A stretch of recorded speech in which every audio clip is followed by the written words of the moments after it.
hilangkan dulu tuh budaya setor menyetor. Itu langkah pertama Bang? Iya. Hilangkan budaya setor menyetor. Iya, KPU tidak menerima tuh, dan bukti penolakannya juga nggak ada tuh ke kita. Kita desak, kalau diulur dasar ngulurnya itu apa? Nggak punya argumen sama sekali. Fenomenanya menurut saya hanya ada di Tapanuli Tengah aja ya. Nggak boleh semau gue. Nah ini kan mau diciptakan semau mereka. Kesemena-menaan oleh kekuasaan lokal yang ada di Tapanuli Tengah itu.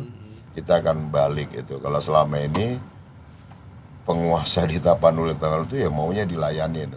Tapi karena adanya tekanan, ya intimidasi yang dilakukan di sana, itu sehingga mereka tidak bisa memiliki kita saat ini. Jadi tentunya kita tidak membeda-bedakan ya dari 20 kecamatan yang ada, walaupun banyak faktor lah, umpama contoh di Barus. Bahkan saksi kita juga diusir. Oh iya. Oleh paslon sebelah. Iya. Ya saya harus pilih mama, itu prinsip saya. Gitu. Saya mau dibayar berapapun saya nggak mau. Loh, debat ribut lah mereka kan. Nah bahkan pada saat hari pencoblosan juga teman-teman kami ada yang dibacok. Gitu ya. Ya. Oh iya? Sampai Ya, dibacok. Benar.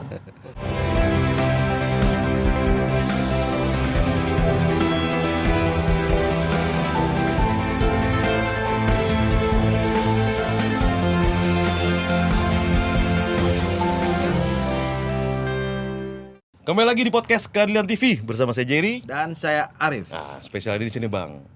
Luar biasa. Ini perdana Keadilan TV pasca gelanggang pilkada selesai. Kita kehormatan langsung dari Barat Sumatera Utara, Bang. Berkesempatan datang ke Jakarta. Iya. Undangnya sudah beberapa hari yang lalu. Siap-siap. Luar biasa. Spesial kita kedatangan di Keadilan TV Bupati terpilih dan Wakil Bupati terpilih Tapanuli Tengah periode 2025-2030. Iya.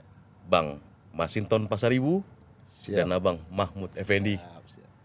Ya, Salam Mama. Selamat Bang. Kami ucapkan terima kasih kedatangannya dan selamat sudah terpilih. Begitu kira-kira Bang, karena kan Kamis semalam ya. Rapat pleno udah keluar nih resminya nih, suara 54%. Gimana Bang, perasaan Bang? Bang Masinton boleh? Dulu ade. Mahmud dulu nih. Oh silakan Mahmud, silakan. Gimana perasaan Bang? Ya alhamdulillah. Kemenangan ini. Pak ya. Pertama kita wajib bersyukur kepada Allah Subhanahu wa taala, Tuhan Yang Maha Esa, atas kemenangan yang telah kita raih ya, 55%. Jadi ini suatu anugerah yang sangat luar biasa kepada kita, karena perjuangan ini merupakan perjuangan yang sangat spektakuler lah katanya, karena kita mempersiapkan ini hanya sebentar saja Pak ya. Kemarin kita itu hanya 2 bulan saja, nggak ada persiapan. Begitu kita mendaftar, dari sejak mendaftar udah langsung main terus gitu. Oke. Ya, jadi di dalam sejak kita mulai mendaftar itu sudah banyak ya gangguan atau tantangan ya yang selalu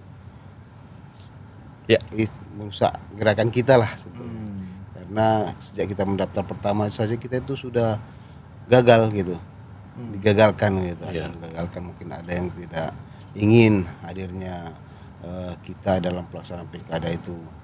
Kemudian tempo beberapa hari lagi setelah Pak Masinton mengikuti RDP ke DPR RI, ini baru kemudian kita diperbolehkan lagi mendaftar setelah 4 hari kayaknya itu kemarin. Itu waktu itu masih jadi DPR ya Bang Masinton Bang ya? Iya. Masih. Itu kalau bupati calonnya itu bukan Bang Masinton lewat juga itu Bang. Benar sekali ya itu. Itulah yang Faktor juga Bang Arif ya. Oh iya. Ya, itulah kan. Jadi setelah itu kita mendaftar, itu juga masih ada gangguan sampai last minute juga baru dikeluarkan itu plenonya kemarin kan, rapat pleno dari KPU. Masih ada gangguan Bang?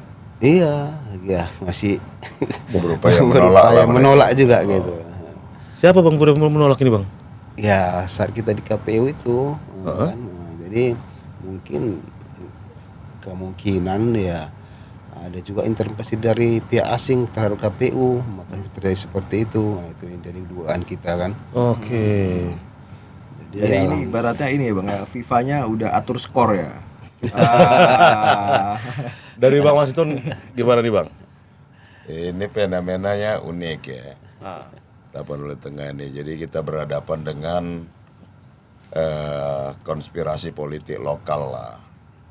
Yang itu sebenarnya konspirasi politik lokal itu ingin mereka melanggengkan kekuasaannya lah, gitu ya. Penguasa yang lama, Oke. kemudian tuh membangun persekongkolan lah ya, konspirasi itu, bagaimana mereka menciptakan calonnya tunggal, sehingga nggak ada calon lain. Oke. Dari mulai pengkondisian partai politik, dibelanjain partai politik semua, Oke. gitu, termasuk PDI Perjuangan tuh, Oh, waktu itu. Ya. melalui DPD gitu kan. Ya. Dan juga DPC-nya. Nah jadi kalau saya melihat tuh bahwa yaitu fenomena politik lokal yang tapi sesungguhnya fenomena ini yang menurut kami itu fenomena norak lah. Calon tunggal itu cuma ada 2 tuh.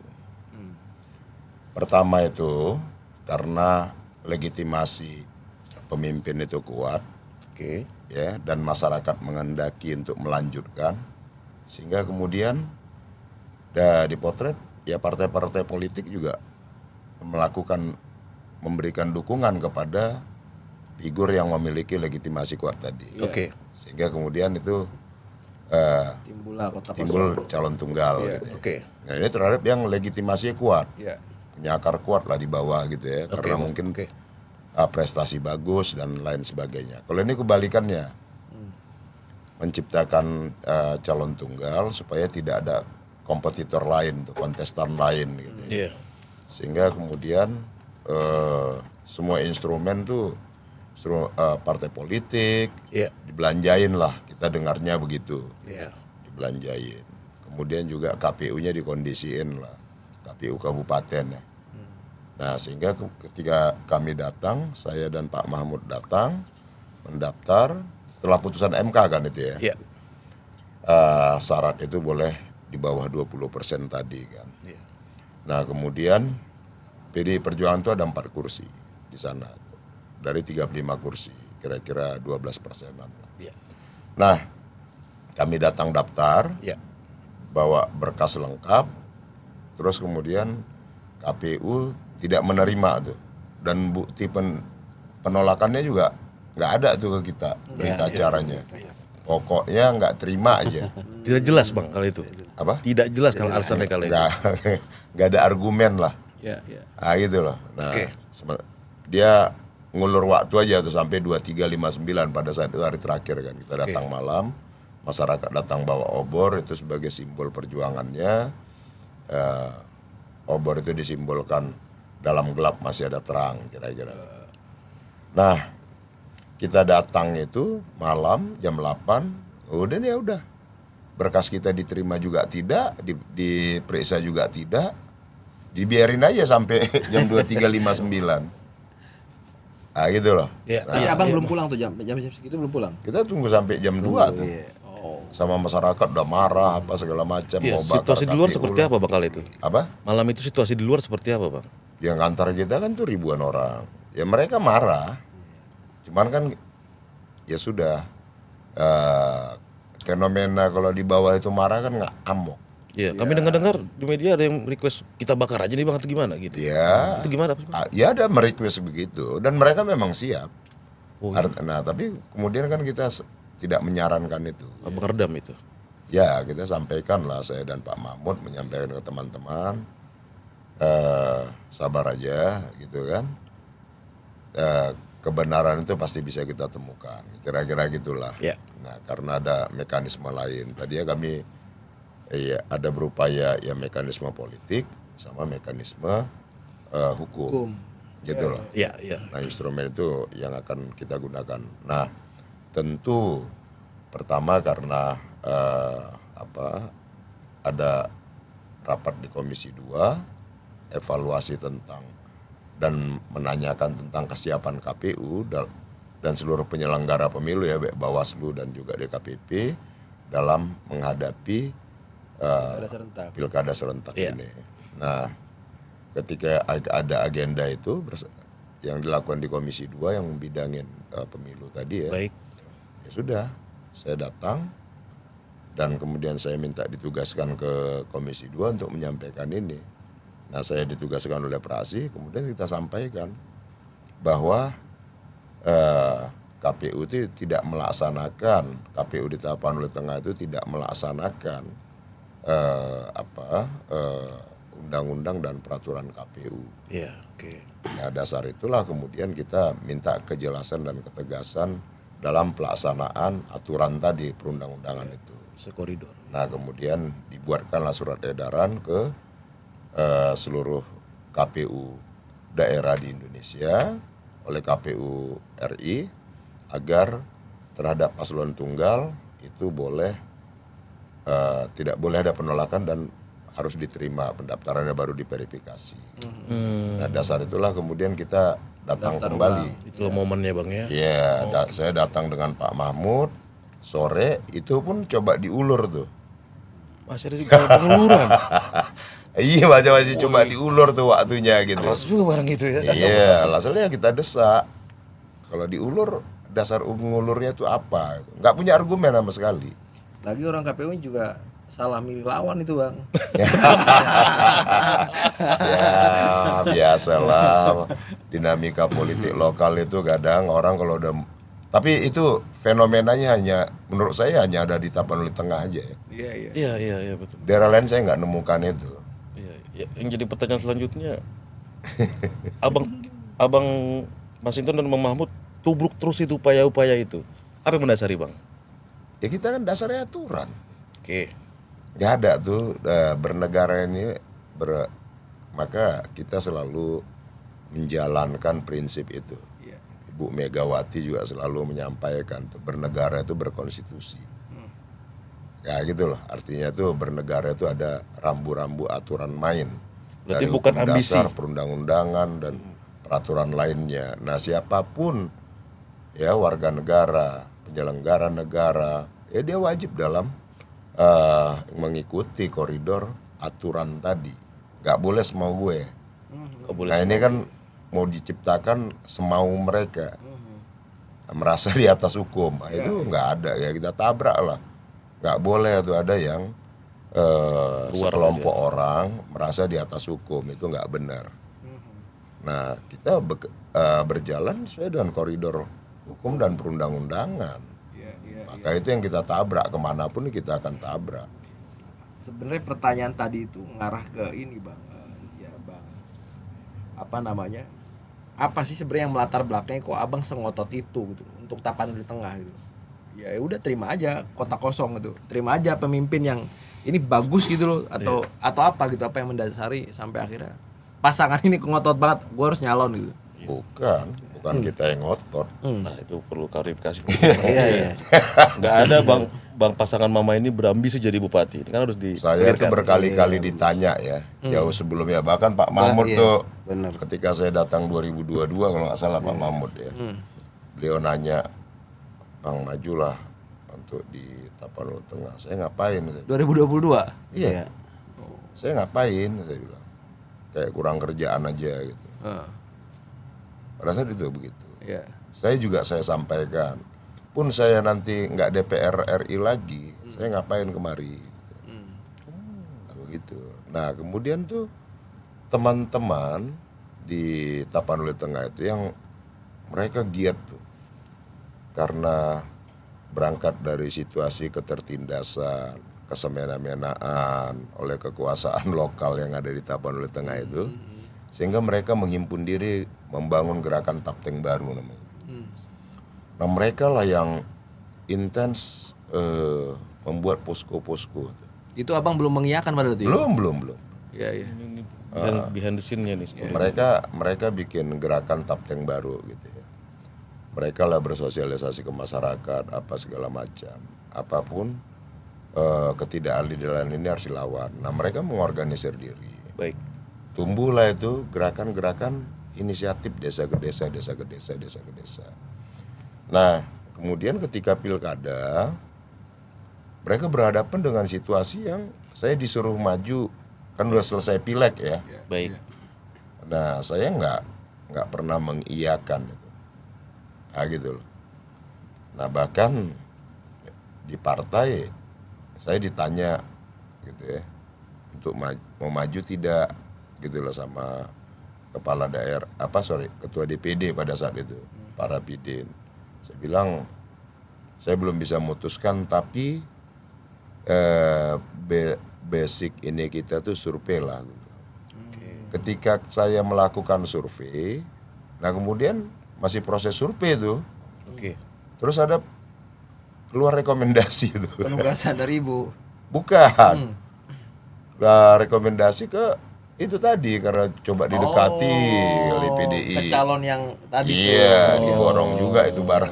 Oh, Ya, oke ya, oke ya, oke. ya. Nah, ketika putusan MK keluar, terbit ya, dievaluasi. Berubah tuh semua. Bang. Berubah. Kemudian kita ditugaskan. Saya suruh ditugasin tuh siapa wakilnya. Tadi kan mau waktu apa saya komunikasi sama Golkar. Nah, kebetulan masih saudara sama Pak Mahmud lah. Nah, jadi kemudian ya teman yang mengkomunikasikan siapa wakil itu ya teman-teman juga di sana. Kemudian dikomunikasikan ke Pak Mahmud, Baik. disampaikan ke saya, ya sudah, ya jalan. Kenapa Bang Mahmud? Ya? Hah? Kenapa Bang Mahmud? Dari teman-teman yang Dari tadi teman-teman itu ya merekomendasikan melihat komunikasi. ya yang semangatnya sama-sama kita lah, berjuang yang nggak nanggung gitu. Karena saya sampaikan cari figur yang orang memang integritasnya masih bagus di masyarakat. Baik. Kemudian kalau mau berjuang, karena saya kalau kita tempur ya tempur, jangan di tengah jalan membelok, kira-kira gitu ya. Karena nggak tahan tekanan atau apa kan begitu ya. Nah, terus kemudian ya siapa?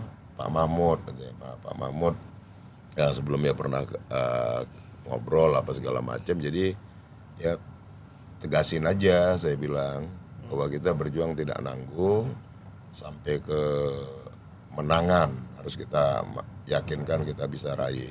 Iya. Kami ke Bang Mahmud lah konfirmasi. Benar Bang, sampai sekarang semangatnya, spirit perjuangannya setelah kemenangan ini gimana Bang lihatnya Bang? Benar ya. Dari sejak awal itu mulai ada LO-nya datang ke saya, itu memang saya hanya ada satu aja semangat perjuangan itu tadi. Ditambah lagi memang harapan-harapan dari masyarakat itu kita lihat banyak, bahkan masyarakat itu sempat bertanya kepada kita bagaimana Tapanuli Tengah ini ke depan gitu. Baik. Kalau memang tidak ada yang bisa menjadi kandidat dalam pelaksanaan pilkada ini, sehingga memang ketika itu datang ke saya, maka secara tegas saya sampaikan kalau memang kita ingin berjuang di Tapanuli Tengah ini, saya siap. Begitu. Jadi tak ada yang lain karena saya bukan orang politik kan, tak punya partai, ya kan. Nah, dan saya sangat bersyukur sekali ya ketika ini tawaran ini jatuh kepada saya, sehingga memang peran Pak Masinton ini sangat besar sekali lah terhadap saya bisa ikut menjadi jadi kontestan lah, menjadi wakil dari beliau Pak Masinton di tengah-tengah. Itu 2022 tadi yang ceritain Abang Masinton itu, apakah dapat istikharah gitu Bang sampai akhirnya mengajak? Kalau di situ kemarin itu kita ingin menjawab daripada harapan-harapan masyarakat itu. Perubahan Karena ingin perubahan gitu. Tetapi sampai segitu udah mau pelaksanaan pilkada kok belum ada lah orang yang mau ingin gitu kan. Ingin bisa maju menjadi bupati di Kabupaten Tapanuli Tengah itu. Baik. Belum kita lihat orangnya, sehingga saya dengar Pak Masinton datang, nah saya coba temui dulu Pak Masinton gitu kira-kira kan. Baik. Gitu. Ya. Jadi kebetulan di situ Pak Masinton juga memang belum punya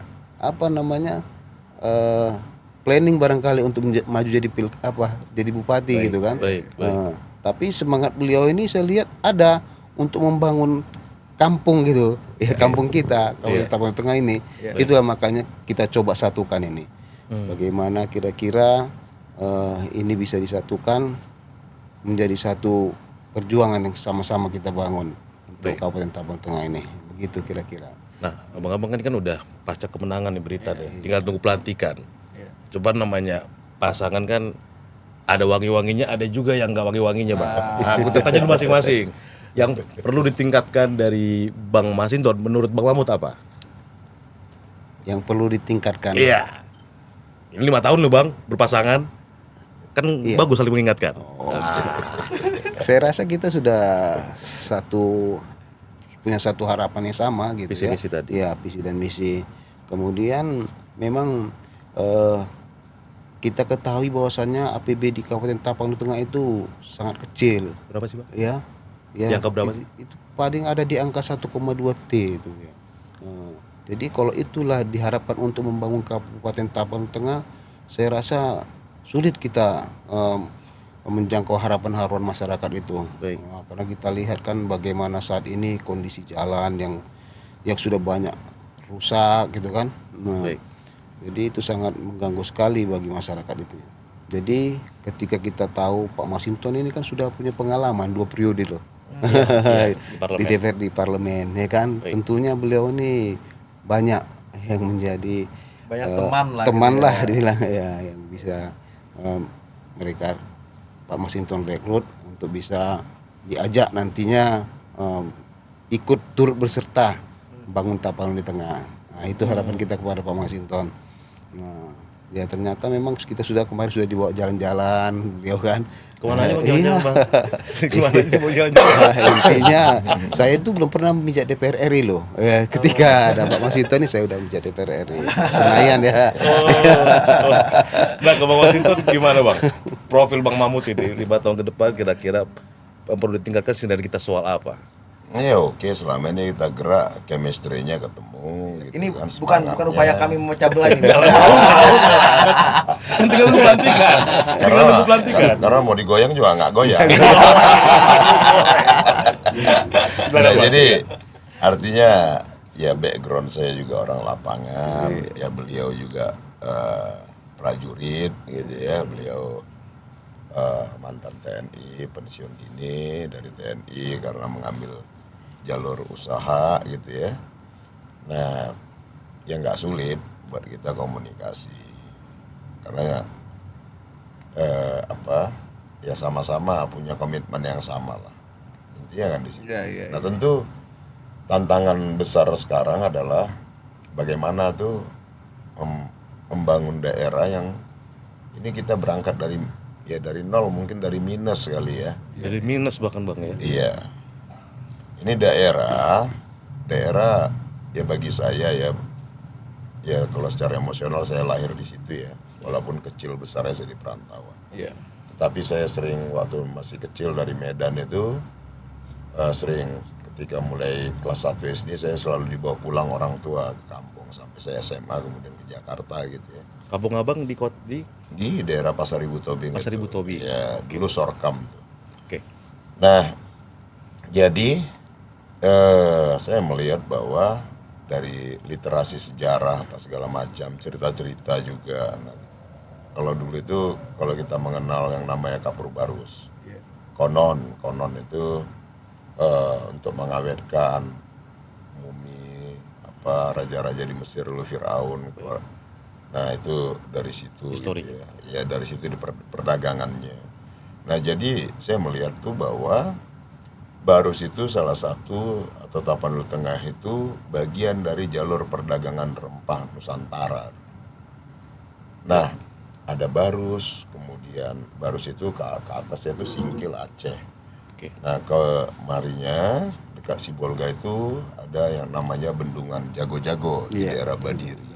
Itu kehidupan di sana itu udah kosmopolit dulu di abad-abad awal Masehi.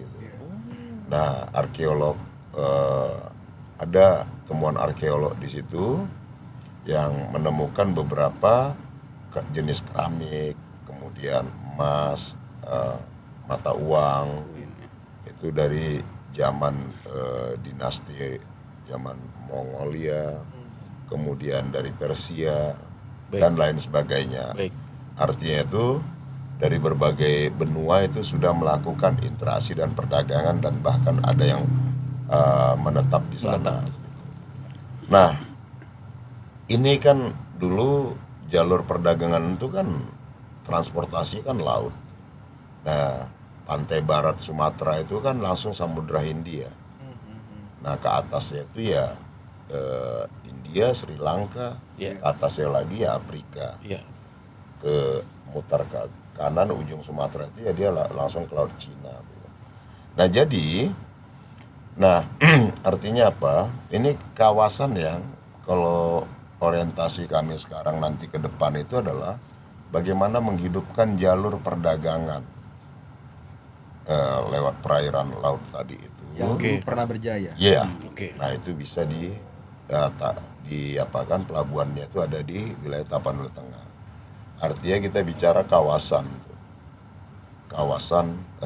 Tapanuli, baik itu Tapanuli Utara, Humbang, Samosir, terus kemudian di daerah Tapanuli Selatan sekitarnya, kemudian ke seberang itu ada Nias. Baik.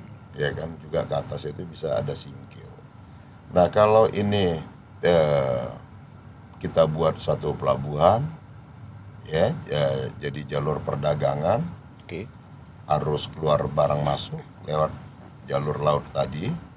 Ini kan kita bicara tentang kawasan tadi. Iya. Kalau selama ini umpama kirimnya ke Belawan itu ongkosnya lumayan besar, logistik dan segala macam. Nah, dengan ada di Tapanuli Tengah itu kan jauh lebih murah. Oke. Kira-kira itu. Oke. Nah, pemikiran itu dulu pernah ada pada bupati sebelumnya itu pada masa Pak Tuani Lumban Tobing itu ketika periode 2009 ya. Oh, plan itu udah sempat ada ya, Bang? Sudah ada planning itu. Nah, Tapanuli Growth konsepnya itu. Tapanuli Group. Ya, tapi kemudian itu terhenti karena 2 periode kepemimpinan kepala daerah berikutnya itu ya tidak melanjutkan itu ya, sehingga kemudian itu ya udah Jadi biar wacana begitu. saja ya. Iya. Tidak lanjut. Nah, kemudian kita lihat ya oke, secara konsepsi oke. Nah, itu tinggal kita upgrade. Nah, gitu. Kemudian juga nanti kita akan bicara ke kementerian, ke pemerintah pusat tentu agar itu bisa dijadikan zona kawasan ekonomi khusus seperti itu ya. Nanti kita akan bicara ke Bappenas dan lain sebagainya di pemerintah pusat agar itu bisa berdasarkan Kepres dan sebagainya. Baik, baik. Nah, begitupun dengan kawasan baru sekitarnya. Itu kita pengen tuh upgrade nanti itu jadi satu kawasan bersejarah tadi. Kawasan budaya, perdagangan, gitulah, dan juga tuh masuknya ini agama-agama baik Muslim, Kristen, gitu ya. Nah, religi-religi. Maksudnya, Iya. jadi kawasan budaya dan religi itu. Iya. Akan banyak ada pengembangan di sana. Iya, karena itu memang kalau kita telusuri ya sejarahnya, Baik. Islam masuk juga dari situ. Iya. Kan ditetapkan tahun 2017 oleh Presiden pada saat itu sebagai titik nol Islam Nusantara itu. Iya. Nah, kemudian juga Katolik, Protestan, ya no mention juga masuk dari sana. Iya, iya, iya, betul. Nah, Betul. kalau ini kita jadikan satu kawasan budaya dan religi, ya itu akan menurut saya tuh bagus. Value-nya akan naik tuh, Bang. Ya, sehingga studi-studi kebudayaan, Oh iya, iya. studi tentang masuknya agama-agama di Indonesia akan bisa satu diantaranya akan ke sana. Baik. Kemudian studi tentang jalur perdagangan rempah Nusantara tadi juga akan ke sana penelitiannya kan gitu. Nah, jadi sebenarnya potensinya banyak yang bisa kita kembangkan. Nah, kemudian selain itu tadi ya perdagangan, budaya dan religi, juga kita bisa kembangkan tuh potensi wisata tuh. Di sana tuh laut, pantainya bagus karena menghadap Samudra Hindia. Kalau ke bawah ini kan pantai selatan ya kalau Iya. di Jawa lurusannya tuh ke Bali gitu ya. Nah, dengan pantai yang bagus, juga ada pulau-pulau kecil gitu ya kan, ini kan kalau ditata bagus, kemudian edukasi terhadap masyarakat itu kita tingkatkan terus, Iya. sehingga orang datang ke sana itu melihat wisata yang aman, nyaman, indah gitu ya. Iya. Nah itu, ini kan jadi potensi untuk pendapatan daerah, peningkatan ekonomi dan lain sebagainya. Begitupun dengan pertanian dan perkebunan. Nah kalau dari sektor laut tadi itu ya perikanan. Yang Nah, artinya potensinya besar, Bang. Potensinya besar. Dan ini ya sebenarnya Tapanuli Tengah ini yang daerah yang selama ini terlupakan. Sehingga dia ya jadi tertinggal, termiskin, terlupakan. Iya, berdasarkan Nah ini mau indeks. kita bangkitkan. Ya, Maka ya, kami kemarin tuh, saya dan Pak Mahmud itu ngambil tagline-nya tuh Tapteng naik kelas. Kemudian kita menciptakan adil untuk semua gitu. Nah inilah yang harapan kita nanti ke depan kita akan kerjakan. Iya, iya. Ini menariknya Sehingga- sebenarnya ini bang, abang melihat masa lalu untuk menatap masa depan ya. Iya dong. Bukan hanya akhirnya, ya kan ada orang yang oh saya besar di masa lalu tapi ya udah hanya saya tahu gitu, I know gitu. Nggak. Tapi nggak ada what next gitu. Nggak bisa itu. Membangun tanpa memahami sejarah yang utuh tuh kita akan tercerabut tuh. Maka toh kita pernah dulu gitu ya. Iya iya iya. Seiring perkembangan zaman, ya zaman yang berubah tadi, kan ini tinggal kita sesuaikan lagi dalam konteks sekarang. Betul betul betul. Nah, itu satu. Nah, kemudian ya tantangan kami dengan Pak Mahmud ke depan adalah bagaimana menciptakan birokrasi pemerintahan yang melayani itu. Kita akan balik itu. Kalau selama ini penguasa di Tapanuli Tengah itu ya maunya dilayani. Udah bak raja lah. Di masa abang nanti nggak mau abang sama Bang Mahmud dilayani ya? Enggak. Harus melayani. Aduh. Melayani. Konkret seperti apa, Bang? Oh iya. Nih, Boleh, Bang silakan Mahmud mungkin beliau menambahkan. yang apa deh. Ya, di masa pemerintahan nanti ya kita memang harus melayani rakyat kita kan. Ya, terutama saat ini birokrasi itu kadang dengan kondisi wilayah Kabupaten Tapanuli Tengah itu yang sangat jauh ya kan, ada 20 kecamatan. Sehingga kadang mereka untuk mengurus KTP saja bisa berlama-lama, bulan-bulan ya kan, tidak selesai. Nah, inilah nanti rencana kita ke depan, ini kita harus ciptakan pemerintahan yang melayani. Bisa nanti dengan cara kita di setiap kecamatan itu kita siapkan tempat-tempat melayani masyarakat yang mengurus KTP kan gitu. Kemudian perlu juga nanti seperti ada kendaraan apa bang, kendaraan yang bisa mobil jemput bola gitu ya, ke desa-desa. Ini kan perlu bisa disiapkan juga agar kepentingan masyarakat mengenai birokrasi ini tadi bisa langsung terlaksana sesuai dengan harapan masyarakat itu. Kemudian juga seperti pelayanan kesehatan ya. Ini kan tentunya perlu juga kita fokuskan juga kepada masyarakat karena birokrasi yang sangat jauh tadi ya, kondisi geografis yang sangat jauh sehingga seperti di Jago-Jago kemarin itu mereka di tengah pulau gitu ya. Di pulau, jadi kendaraan di situ tidak ada. Jadi ketika ini jarak-jarak antara rumah ke rumah itu jauh sekali. Ketika ada yang sakit ke sana, gimana caranya mereka itu bisa terlayani kesehatannya kan gitu. Ini mereka juga kemarin ada meminta kalau bisa nanti disiapkan seperti ambulan di kampung itu kan. Ketika ada yang sakit nanti dari desanya itu bisa diangkut secara cepat gitu. Kalau selama ini biasa kalau ada sakit tak ada yang bisa membawakan, kadang digotong-gotong seperti itu kan. Sementara itu kondisinya jauh gitu ya, berkilometer.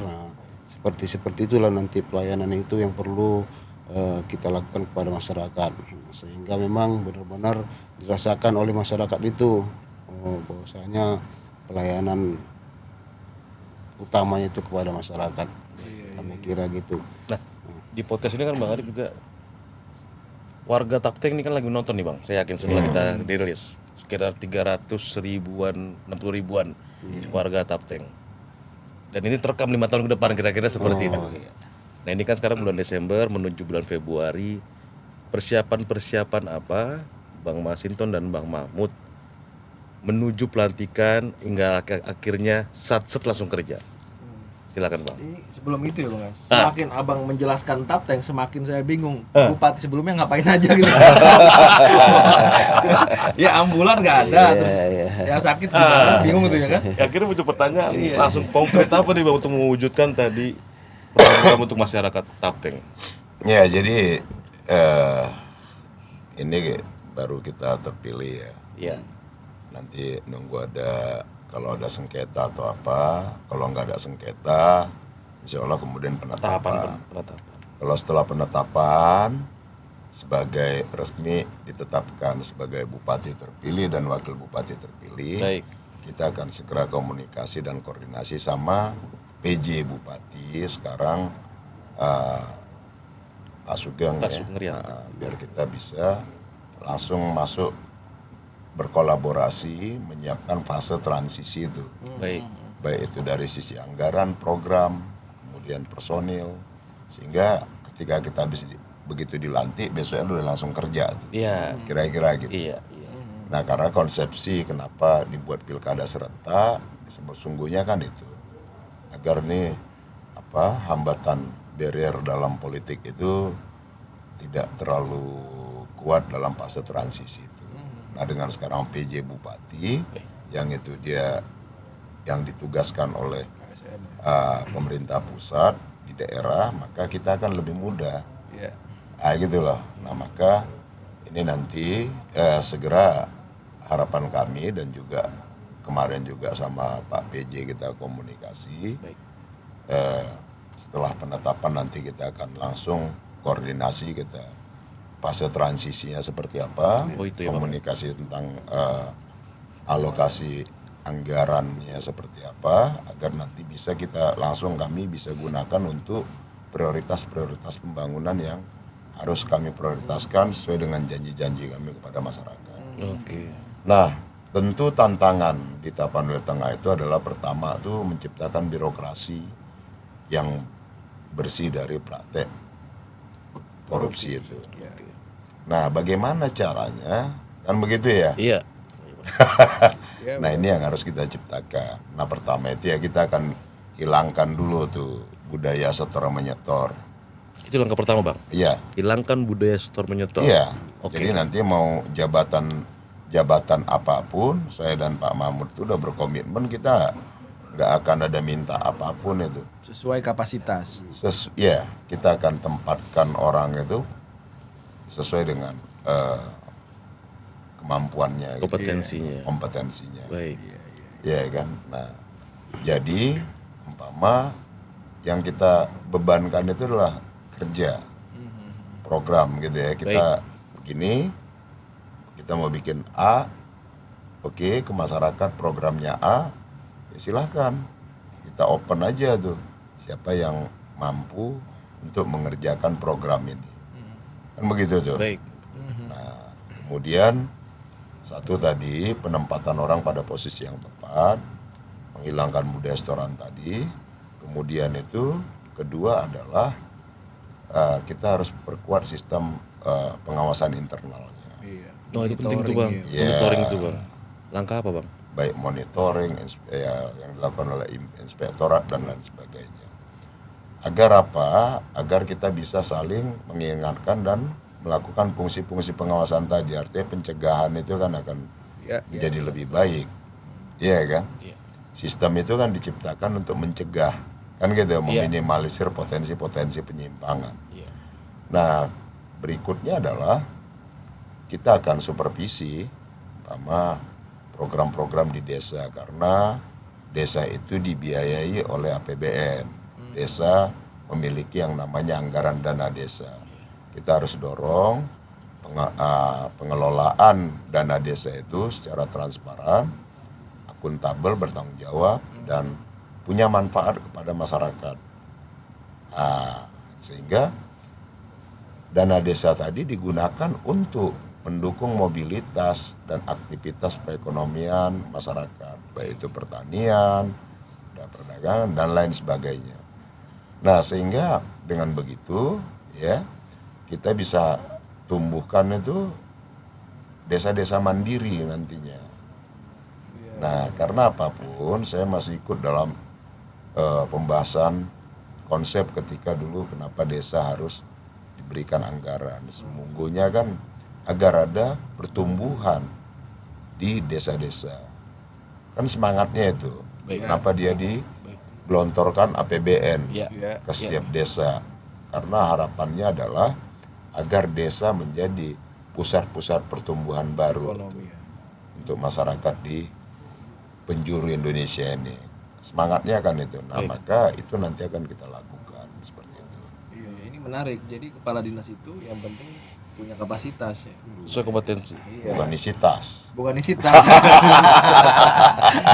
Bang, pertanyaan agak nakal dikit nih Bang. Dari data yang kami dapat, dari sekitar 20 kecamatan di Tapteng, Bang pasangan Mama memenangkan 17 kecamatan. 17 kecamatan. Nah, dari data kami ada 3 kecamatan di mana suara Abang lebih rendah dibandingkan paslon nomor 1. Kecamatan Barus Ya. dan Sibabangun. Oke, Serta Lumut. serta Lumut. Iya. Lumut ya, Bang? Iya. Oke. Nah, kita fokus ke 3 kecamatan ini Bang, di mana suara Abang lebih rendah dibandingkan pasangan lawan. Pilkada udah selesai. Ya. Saatnya semua bersatu demi pengembangan. Ya. Bagaimana di 5 tahun ini, ya angka apa Abang di 3 kecamatan ini, ya mungkin merangkul atau bagaimana? Ada prioritas apa Bang? Program gimana Bang? Karena kan Abang di situ suaranya rendah. Nah, gimana nih, Bang? Iya, tentunya sesuai dengan tagline kita itu kan Mama ini kan akan adil untuk semua. Oke. Ya, itu utamanya. Jadi tentunya kita tidak membeda-bedakan ya dari 20 kecamatan yang ada. Walaupun dalam pelaksanaan pilkada ini ada 3 kecamatan itu yang barangkali belum bisa memilih kita. Baik. Tentunya itu kita harus kita yakini bahwasanya memang ada sesuatu kondisi yang barangkali mereka belum bisa memilih kita saat ini. Baik. Kan gitu. Baik. Mungkin di situ adanya tekanan-tekanan barangkali kan, sehingga yang seharusnya mereka memang memberikan suaranya kepada kita, tapi karena adanya tekanan, ya intimidasi yang dilakukan di sana, itu sehingga mereka tidak bisa memilih kita saat ini. Tapi kita yakin ya masyarakat itu memang sangat menginginkan ya perubahan yang terjadi di Kabupaten Tapal Tengah. Jadi tentunya nanti sesuai dengan harapan masyarakat, kami akan melaksanakan pembangunan tanpa membeda-bedakan dari kecamatan-kecamatan yang sudah memenangkan kita maupun yang tidak memenangkan. Ini kita akan perlakukan sama. Karena kita akan adil untuk semua Kabupaten Tapal Tengah. Saya kira itu. Karena semua adalah rakyat. Iya, rakyat Kabupaten Tapal Tengah. Kalau kami artinya memahami betul, walaupun di 3 kecamatan itu paslon lain yang unggul gitu ya, Baik. tapi kami menangkap suasana kebatinannya pengen berubah. Nah, ini menarik. Ada banyak faktor lah, umpama contoh di Barus, bahkan saksi kita juga diusir Oh iya. Iya. oleh paslon Pelaksana. sebelah. Iya. Fenomena itu. Nah, kemudian juga diciptakan tuh di masyarakat agar nggak nyaman tuh mau datang ke TPS. Nah, bahkan pada saat hari pencoblosan juga teman-teman kami ada yang dibacok. Gitu ya. Ya. Oh iya? Sampai Iya, dibacok. Benar. Karena memilih Mama. Itu harus milih nama. Orang Dan itu ditanya, di kenapa kamu di nggak Kecamatan milih Badiri ya. paslon kami katanya. Ya. Oke. Iya. Itu Hamin 1 Bang? Atau pas hari H? Hari H. Hari H. Hari H. Wah, terus Setelah ya, mencoblos. mereka berdebat lah kan. Iya. Ya saya harus pilih Mama, itu prinsip saya. Gitu. Saya mau dibayar berapapun saya nggak mau. Loh, debat ribut lah mereka kan. Terus kemudian yang apa ini pulang bawa golok, dia juga nggak nyangka kalau dia akan diserang. Nah, sekarang lagi dirawat. Kemarin kami, saya dan Pak Mahmud beserta teman-teman tim juga udah mengunjungi, berikan motivasi dan semangat gitu ya. Iya. Nah, ya itu tantangan-tantangan yang selama kampanye, selain ya tindakan intimidasi, teror, kekerasan, ya gaya-gaya premanisme. Selain itu kemudian politik uang, wah itu luar biasa lah fenomena. Nah, bagi kami ya, saya dan Pak Mahmud itu saya selalu ke tim juga kami sampaikan. Pemilu itu, pilkada itu ya event, pertandingan aja, kompetisi. Baik. Nah, selesai itu ada pemenang ya sudah. Yang menang kita jangan nyoraki, jangan jumawa. Yang kalah kita rangkul. Karena apapun itu teman-teman semua, dia adalah masyarakat Tapanuli Tengah. Baik. Tidak ada lagi itu pembedaan pemilih kita atau bukan. Dia adalah masyarakat Tapanuli Tengah. Semua equal. Selesai bertanding, saatnya bersanding gitu loh. Oke. Nah, jadi ini yang kita sampaikan ke teman-teman juga, kita sampaikan begitu, bahwa ya komitmen kita yang mau kita bangun itu masyarakat. Jadi kita sudah selesaikan persoalan nomor 1, nomor 2, saatnya nomor 3 Persatuan Indonesia. Sila ketiga nih. Podcast ini sejujurnya saya agak terpukau ya dengar Bang Masinton. Karena dari intonasi udah diturunin ya kan. Podcast kita terakhir sama Bang Masinton masih menggebu-gebu, Bos. Oh, siap. Rupanya beliau udah menyiapkan diri sebagai bupati. Kalau di parlemen itu harus lantang bicara. Kalau kepala daerah itu di eksekutif itu harus terlihat ngayomi gitu ya. Tapi akan ada pembeda nggak, Bang? Abang Ya. sendiri secara pribadi. Maksudku orang di Indonesia bukan hanya di Tapteng menilai Bang Masinton vokal ya. Ya, Ya, urusan apapun.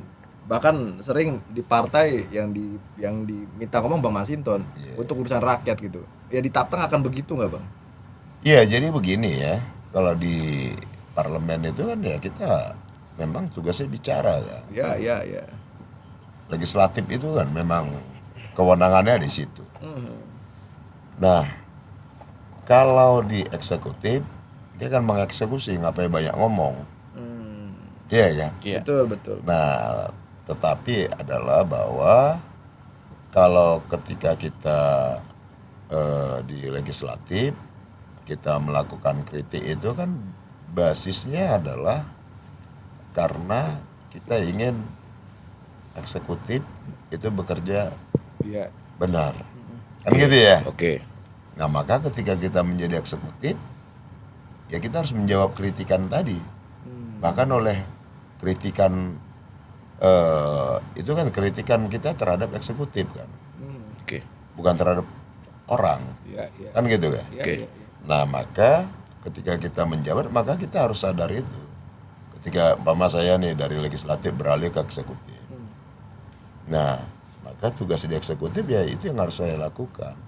Idealisme yang dulu ya dari dulu sampai sekarang yang kita ada mengendap dalam kepala kita, idealisme yang kita artikulasikan dalam sikap-sikap dan suara-suara kita, maka itulah yang nanti akan kita lakukan.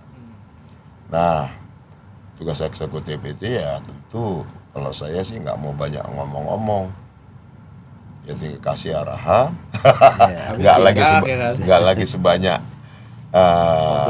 di DPR karena memang porsinya bicara kan, parle tadi. Nah, kalau sini kan mengeksekusi kan, ya kita siapkan begini, aturan mainnya seperti ini, undang-undangnya seperti ini, rambu-rambunya seperti ini, programnya, target kita seperti ini, ayo kita kerjakan bareng-bareng. Kan begitu. Nah, ada perangkat birokrasi tadi, maka itu yang harus kita bangun. Kalau komitmen kita umpama ketika saya jadi DPR selalu menyuarakan menolak tentang menolak korupsi, menentang ketidakadilan, maka kita harus bisa ciptakan itu.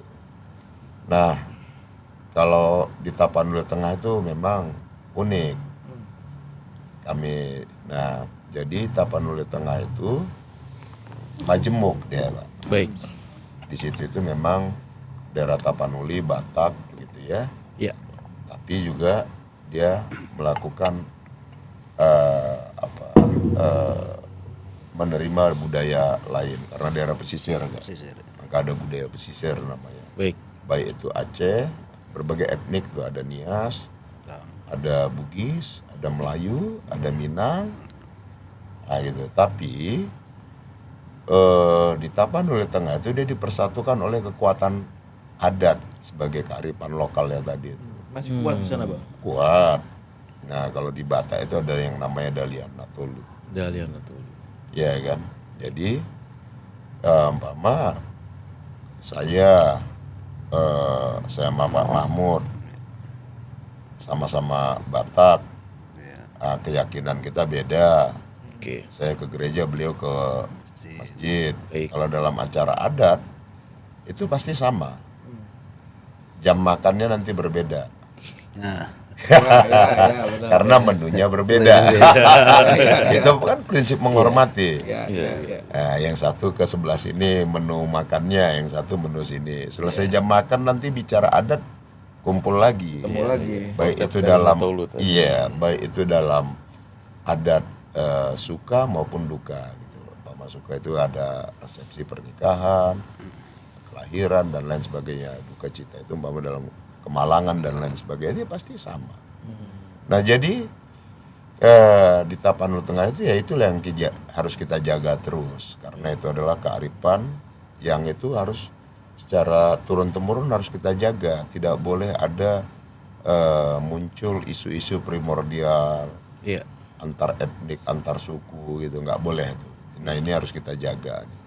Nah, untuk menjaga ini kan Bang, kalau kata orang Batak tuh membangun daerah Marsipature Utanabe, Yes. kan begitu Bang. Apa itu artinya? Membangun daerah, Yeah. mengembangkan. Berarti kan identik dengan pendidikan Bang, Ya. harus ditingkatkan, intelektual. Iya. Nah, indeks kan mengatakan daerah Tapteng itu perlu ditingkatkan lagi. Dia jauh di bawah standar nasional dan provinsi. Ini kan menjadi PR Bang Masinton dan Bang Mahmud. Terlebih lagi periode Pilpres kemarin, Pilkada ini, pendidikan demokrasi kita, khususnya juga di wilayah Tapteng mungkin perlu menjadi perhatian khusus. Kira-kira ada konsep apa sih Bang? 5 tahun ini untuk pengembangan pendidikan bagi warga Tapteng. Jadi nanti biar mau ditambahkan Pak Mahmud juga boleh. Jadi pertama itu adalah kalau Tapanuli Tengah itu sebenarnya SDM-nya luar biasa dari dulu. Putra-putra Tapanuli Tengah ya. Baik. Lu Waperdam itu Jenderal Arifin Pohan, Wakil Perdana Menteri di era parlementer itu. Baik. Jenderal Arifin Pohan, tokoh NU. Oke. Beliau pahlawan nasional. Beliau itu adalah perisai ketika peristiwa Cikini di mana Bung Karno akan ditembak waktu itu. Beliau perisainya itu.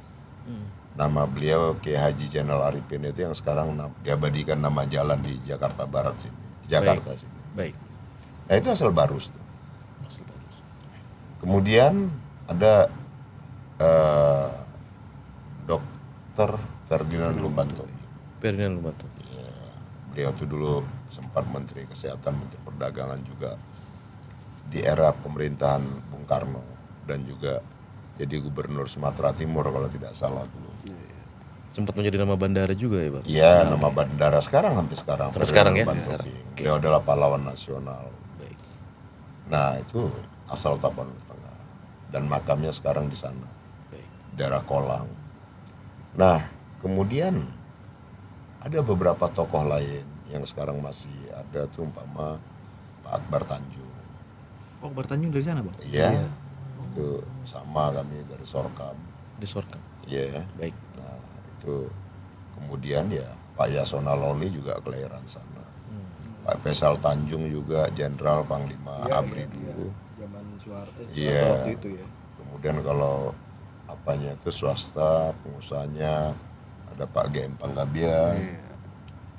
Ya tokoh pers dulu ya, di Medan korannya itu Sinar Indonesia Baru. Kemudian kalau di apa sini kita dengar tuh grup Arion. Oh, Grup Aryo. Ya, Sana sip ya Bang. Ya? dari daerah Bonan dulu, Sitangis ya. Arion Utagalung itu Arion grupnya Utagalung. itu, dan lain-lain sebagainya gitu ya. Nah artinya bahwa kalau ini kan ya tokoh-tokoh Tapanuli Tengah itu ya hebat-hebat lah kira-kira gitu ya. Begitupun daerah lain, Tapanuli Utara, Selatan, ya hebat-hebat gitulah. Umbang, Samosir itu hebat-hebat. Nah, ini kan apa ini ya? Ini kan modal kayak gitu loh. Artinya apa? Untuk generasi sekarang itu ya tinggal kita tanamkan tuh semangatnya. Ya. Mental, karakternya. Ya ini nih hebat-hebat loh gitu loh. Iya, nggak bisa. Anak-anak sekarang ya harus tumbuh hebat, lebih hebat lagi. Nggak bingung mencari pencontohan ya. Iya, betul. Nah, kemudian tadi ya edukasi terus menerus gitu ya. Bagaimana tadi indeks pembangunan manusianya, kalau selama ini dia tertinggal di bawah standar IPM nasional maupun provinsi, maka Tapanuli Tengah ke depan itu IPM-nya harus bisa di atas atau ya harus standar nasional lah. Kalau bisa melampaui gitu ya. Nah tentu itu kan kita harus siapkan semua sarana prasarana pendidikan tadi, terutama di anak-anak sekolah kita. Baik. Nah sehingga mereka bisa bertumbuh tuh kan. Nah begitupun dengan di sektor-sektor lainnya buat anak-anak muda, pengembangan bakat, minat. Itu kan harus kita latih. Kemudian keterampilannya. Nanti ke depan kita siapkan balai latihan kerja. Nah, disesuaikan dengan kondisi sekarang. Mana dia hobi minatnya. Kalau dia minatnya umpama ya senang yang era IT, digital, ya kita fasilitasi gitu. Kalau dia senangnya pertanian, hortikultura dan lain sebagainya, dia bisa mengembangkan agribisnis dan lain sebagainya, coba kita fasilitasi. Berikut pun dengan nanti lahannya kita carikan. Karena ada lahan hutan produksi, hutan sosial, dan lahan-lahan yang memang bisa diperuntukkan dan dipergunakan. Gitu loh. Nah itu buat anak-anak muda nanti kita coba fasilitasi. Munculnya petani era milenial. Dia bisa menggunakan teknologi, juga basic ya dia punya lahan produksi begitu kan. Nah ini kan akan kita kembangkan. Kemudian juga anak-anak yang di daerah kawasan pantai, nah gitu loh, pesisir pantai. Nah ini kan juga kita bagaimana sektor perikanannya, bagaimana anak-anak muda di wilayah pesisir pantai itu juga bisa kita fasilitasi dia tumbuh seperti itu. Nah menurut saya ini tantangan-tantangan yang bagi saya sesungguhnya dari mulai saya mahasiswa, kemudian terjun ke dunia politik, terus jadi DPR, saya punya mimpi kolektif itu tadi, ya kan.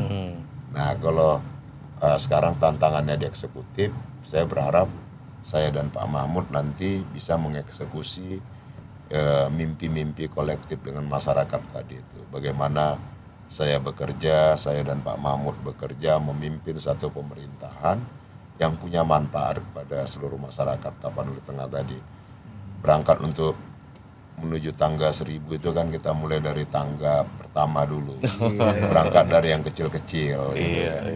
Jadi saya yakin itu bahwa ya ke depan kita berharap sesuai dengan tagline kami itu ya, Tapteng naik kelas. Kemudian pelayanan yang adil untuk semua. Nah itu. Ya, menuju tayang perdana nanti di Pokoknya nanti kita harus diundang. Oh siap. Kita kan pengen juga kan liputan di sana kan. Iya dong. Nanti sesekali kita podcastan di sana tuh sama keadilan ya Pak Mahmud ya. Tunggu aja. Di belakang rumah beliau asik. Iya, ada Oh, langsung pantai. Siap ditunggu undangan Bang Da. Iya, jadi tadi tuh pengejawantahan dari semua program tadi adalah yang tadi Tapteng naik kelas tadi ya. Tapi kan anggarannya Bang mungkin agak-agak terkendali 1,2 T ya sekitar segitu. Bagaimana ini bisa mewujudkan secara maksimal program-program? Investasi, mengundang investor udah gimana Bang sejauh ini melihat Bang? Jadi kalau ke sana ya kita harus bicara sama pemerintah pusat, provinsi juga. Nah artinya bahwa ini ada potensi-potensi untuk kita kembangkan. Semuanya kan sama dalam satu tarikan napas. Baik, Pemerintah daerah itu kan perpanjangan pemerintah pusat. betul. Setuju. Tapi abang beda partai itu bang. Ya no problem. Sisi Sama politik Om kan, Bob. sisi politik kan hal yang berbeda lagi. Iya, Dalam aspek pemerintahan dia kan harus sama, Pak. Sejauh mana abang bisa tegas membedakan itu? Dan memang bisa lah. Artinya dalam sikap politik kan, kalau saya PDI Perjuangan, di garis politik saya PDI Perjuangan, garis ideologi dan program perjuangan saya PDI Perjuangan. Itu secara politik. Iya, iya. Nah, pemerintahan kan beda lagi, Pak. Oke. Ada RPJMN namanya. Iya. RPJM-nya pemerintah. Kita kan mengacu pada itu. Ah gitu loh, Pak. Iya. Iya kan? Nah, RPJM daerah kan disesuaikan dengan RPJM pemerintah. Iya, iya. Kita mengacu pada rencana pembangunan Jangka. yang disusun dalam RPJM tadi, Pak, oleh pusat dan daerah. Ya sinkronnya di situ. Gitulah. Nah, kalau dalam aspek politik ya pasti beda partai politik kalau itu. Tapi kan itu sikap-sikap politik. Kalau dalam tugas pemerintahan kan mengacu pada program tadi. Nah, kembali lagi soal upaya meningkatkan Investor. penanganan pengembangan investasi gimana, Bang? Investasi itu kan umpama kalau dia swasta ya. Itu kan mau datang investasi itu kalau kita sudah ciptakan sistem yang bagus. Ada jalurnya. Iya. Tadi abang sampaikan. Potensinya Iya, iya, iya. di daerah itu apa yang bisa kita eksplor untuk mendatangkan minat orang mau berinvestasi. Kemudahan layanan dalam birokrasi. Kalau dia dipalaki, ya mana mau? Siapa mau investasi? Belum apa-apa dipalak, maka kan kita benarin dulu birokrasinya, Pak. Setor menyetor tadi, Bang. Iya. Lanjut, Pak. Gitu. Tapi saya juga kita akan hindarin ekonomi ekstraktif yang itu konteks merusak lingkungan, itu juga kita akan hindarin itu. Apapun tuh ya kita butuh pertumbuhan ekonomi tapi jangan sampai ada dampak lingkungan tadi. Lingkungan harus kita jaga. Karena ini ekosistem yang harus kita secara ekologi ya yang harus kita jaga, kita rawat untuk menyehatkan pertumbuhan generasi kita ke depan. Baik itu umpama hutan bakau, hutan lindung dan lain sebagainya. Karena kami di daerah pesisir pantai, Pak. Maka kami akan intensif nanti untuk menjaga dan merawat hutan-hutan bakau dan ekologi dalam pantai itu tadi, pantai dan laut. Terakhir bang, apa yang abang pengen sampaikan ke pendukung dan orang yang tidak mendukung abang nih? Bang Mahmud boleh. Kembali lagi tadi mungkin equal tadi ada tadi. Ya itulah kan pelaksanaan pilkada sudah selesai. Ya, jadi baik yang mendukung kita mama maupun yang tidak mendukung kita, marilah kita bersatu, ya bersatu untuk melaksanakan pembangunan di Kabupaten Tapanuli Tengah. Jadi hal-hal yang sudah terjadi sebelumnya mungkin pada saat pelaksanaan pilkada mungkin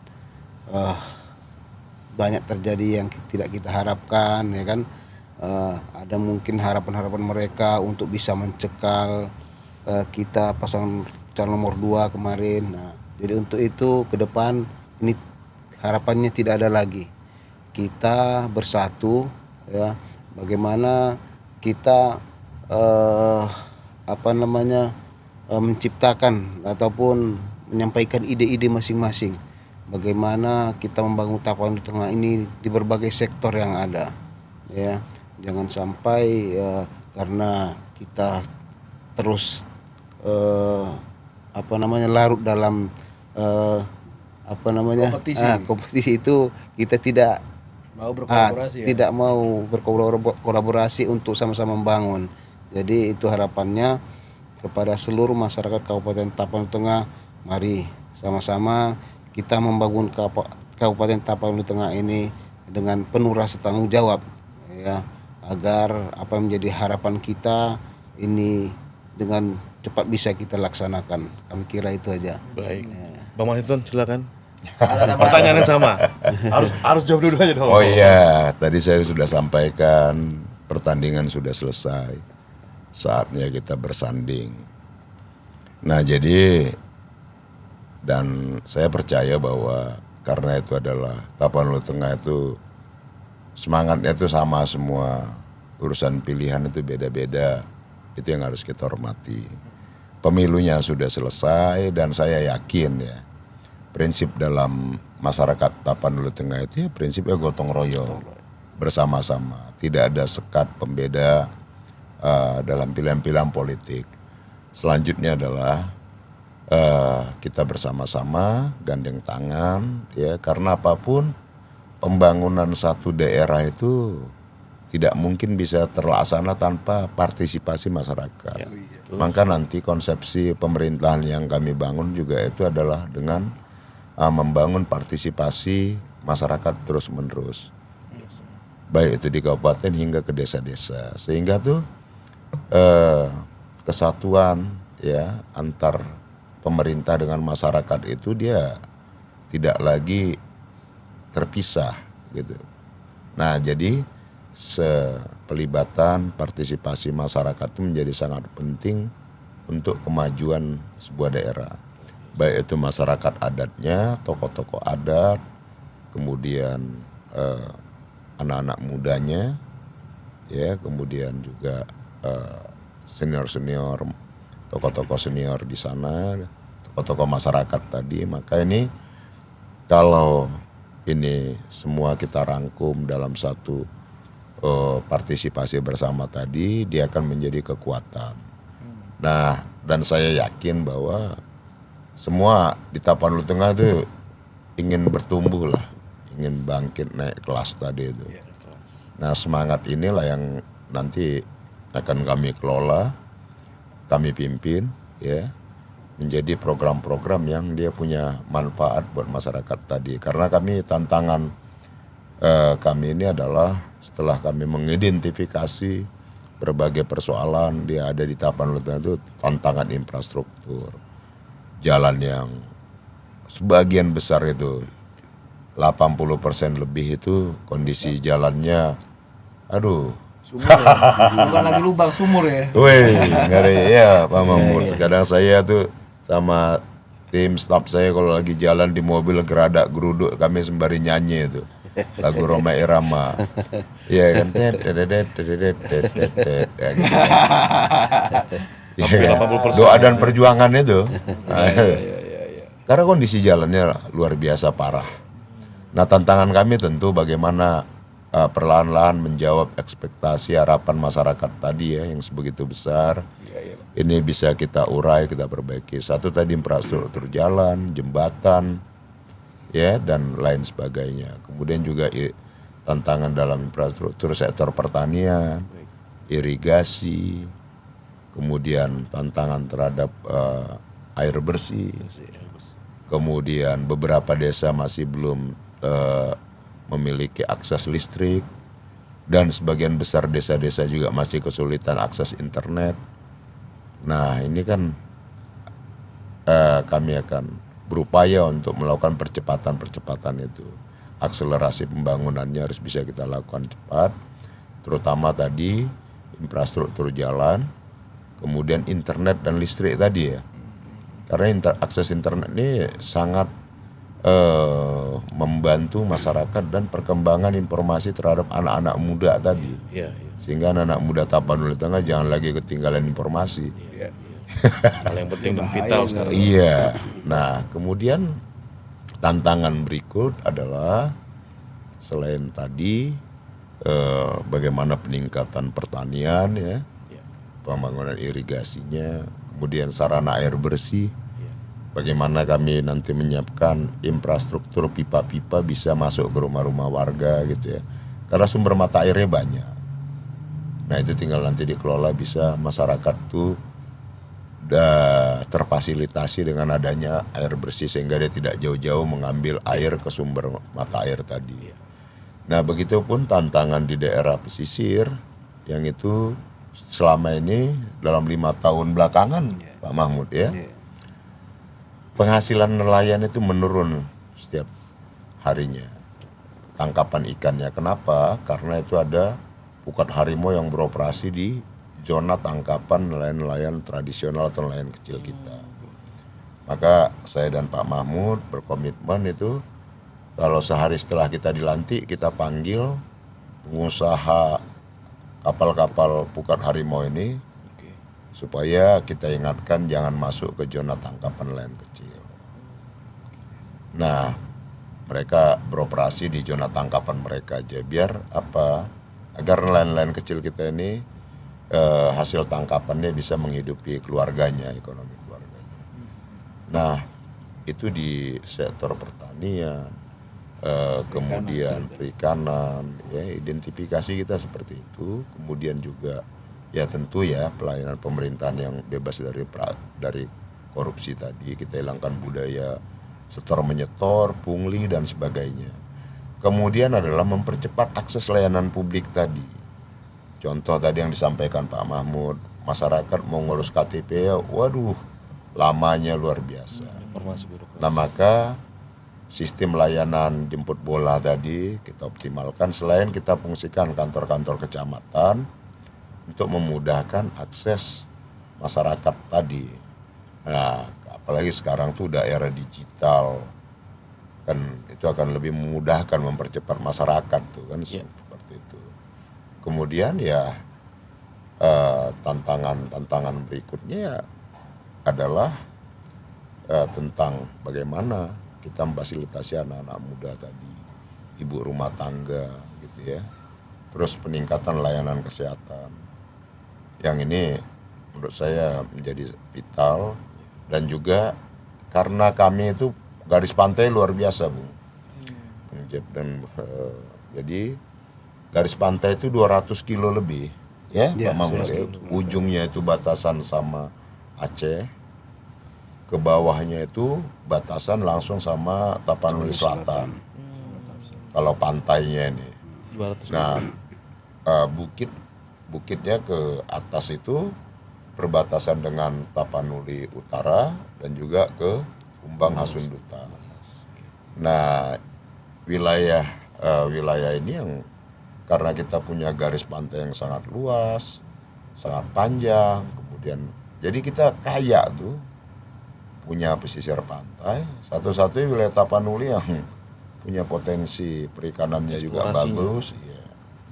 Kemudian pertaniannya bagus, perkebunan ya sawit ada juga. Nah jadi itu nanti potensi-potensi ini kita kembangkan. Nah tentu kita kita juga nanti akan bagaimana tuh pemenuhan standar layak itu ya, dalam pelayanan publik itu kita penuhi dulu lah standar layaknya, baru kemudian kita tingkatkan ke standar yang bagus. Kenapa saya katakan gitu? Ada pasar pekan, waduh jauh lah. Kadang kita kasihan tuh ya, ibu-ibu harus berdagang di wilayah yang bukan banjir, lumpur kalau hujan. Nah ini nanti kita tata lah gitu ya, supaya dia layak manusiawi lah gitu ya. Nah kemudian sektor-sektor pedesaan, komoditi, ada beberapa komoditi sebenarnya kita bisa jadikan komoditi unggulan tuh. Nah contoh tadi umpama nilam ya. Baik. Nah dulu kan barus, disebut kapur barus itu ya, ada itu kan bahan alami untuk parfum dan lain sebagainya tuh kan. Dan juga kebutuhan medis dan lain sebagainya. Nah kalau ini kemudian kita kembangkan kembali, menurut saya ini kan akan jadi salah satu komoditi yang bisa meningkatkan perekonomian masyarakat pedesaan tadi. Iya. Selain tadi ya tentu semuanya harus ditopang dengan infrastruktur yang baik gitu ya. Selain tadi juga pariwisata. Wisatanya ini kalau kita kelola tuh asik gitu. Nanti kita undang Bung Jeffrey dan Arif. Siap. Dan kita Foto-foto. bikin podcast di sana pinggir pantai. Cocok juga sambil Dengan makan keadilan kelapa ya kan. Ah. Iya, makan kelapa kita, ya Iya, kan. iya. Sombong, ikan bakar. Ikan bakar, sombong. Ikan bakar. Wah, kuliner lokal di Jadi Tapanuli Tengah tuh asik. Pasca pelantikan seminggu kalau nggak sibuk, ku japri nanti abang. Ah. Kutunjukkan video ini, Yo, Bang. iya. Ditunggu podcastnya, Bang. Tapi emang Harus Bang Masinton dong. adil. Kemarin di Tribun pengen ngasih duren. Iya tuh, benar tuh durian ya. Iya, ada Pak Mahmud deh. Iya. Dia Ada juga durian. durian di sana bagus. Iya. Nah itu nanti juga akan mau kita kembangkan tuh. Jadi nanti teman-teman tuh kalau ya katakanlah 3 hari atau seminggu di wilayah Tapanuli Tengah, nanti sepanjang jalan tuh kita tunjukin tuh. Oh, pohon durian asik-asik. Nah ini mulai musim nih. Kemarin saya selalu nanya Pak Mahmud, kita jalan kemana ada durian nggak? Saya kebetulan suka durian. Pas banget. Iya, Oke. Luar biasa. Terima kasih banyak Bang Masinton dan juga Bang Mahmud. Iya. Terima kasih. Luar biasa, semoga tadi paparkan visi misi dan juga nanti pasca kalau lancar tahapannya menuju pelantikan, setelah itu dapat terlaksana dengan baik hingga akhirnya Amin. bisa memegang amanah warga Tapteng dan harapan masyarakat Tapteng dapat abang wujudkan. Sekali lagi selamat, terima kasih, semoga lancar agendanya dan buat teman-teman khususnya warga Tapteng yang menonton podcast ini bersama Bupati dan Wakil Bupati yang menang masih Bang ya. Iya. Bang Masinton Pasaribu dan Bang Mahfud Effendi, silakan kirim komentar, aspirasinya juga dan juga masukannya. Boleh ditagih janjinya. Boleh tagih janjinya. Yes, Ini harus. 5 tahun, 10 tahun masih ada di barang. Oke, demikian podcast bersama Bang Masinton dan juga Bang Mahmud. Terakhir, salam persatuan Indonesia. Merdeka.